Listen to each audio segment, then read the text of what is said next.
I was in the academy 90 to 94, and then I was an officer 94 to 99. I joined the Air Force straight out of Stillwater High School and went straight to the Air Force Academy, which is in Colorado Springs.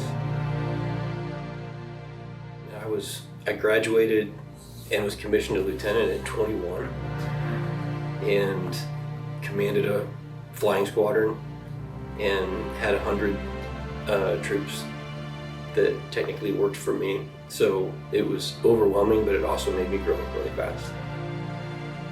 While I was at the Air Force Academy, Desert Storm kicked off. So we were all sort of motivated to work hard because we saw graduates ahead of us going off to war. And then when I got into active duty, I deployed to Iraq to fly over the no-fly zone with the jets that we maintained.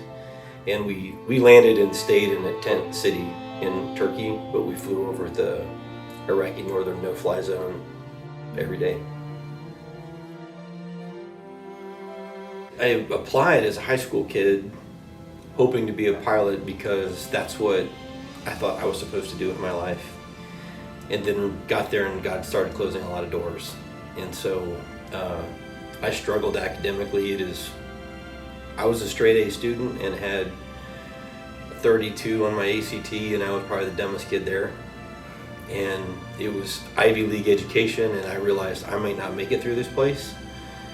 And then I failed a vision test. I got a waiver for my vision, and then I started having issues with my thyroid, had thyroid disease. And they talked about not even letting me stay in the Air Force. But that was the goal, was to be a pilot. And then the coup de grace was, I think it was the Clinton era, and they did away with, I want to say 650 of our 850 pilot slots in my class. So most of us, they sat down and said, none of you will ever be pilots. And that was probably 2 years into the Air Force Academy. And I started realizing, okay, I think this is what it looks like for God to close doors. And I didn't know if I was supposed to just continue to be driven or if it was God. And so I asked him. And I was actually, I was in a tent city. It was when we were flying over the no-fly zone in Iraq. Mm. And I called my wife, and I'm gonna get emotional, sorry. I had to call her on a sat phone. And there were no, cell phones weren't a thing back then, and there was no internet communication. And so I had to go get a booth, at the comm center, and reserve 15 minutes where I could call her. And there's a 5-second delay where I'd say hello, and then we'd have to wait for the other person to answer. And I just told her I was kind of at rock bottom. I wasn't where I was supposed to be. I think I realized in that moment I realized in that moment I'd been telling God what I was supposed to do with my life and not asking him.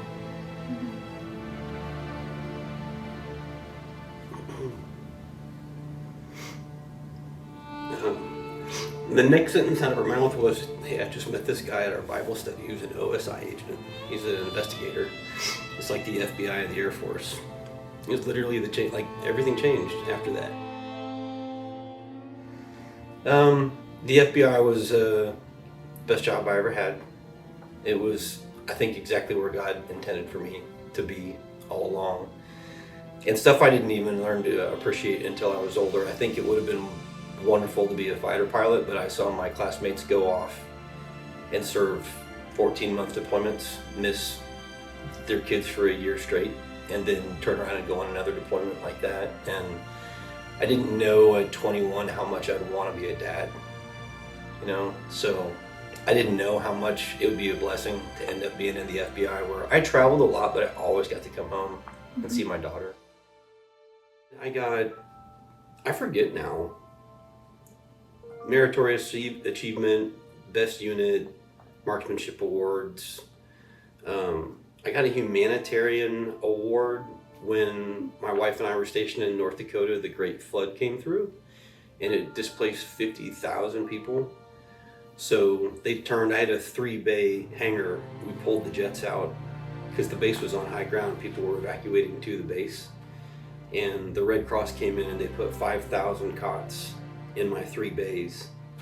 And I somehow became the mayor of a town of 5,000 displaced people, literally trying to find grandparents with their children and young adults with their little infants and lining up rows of porta potties.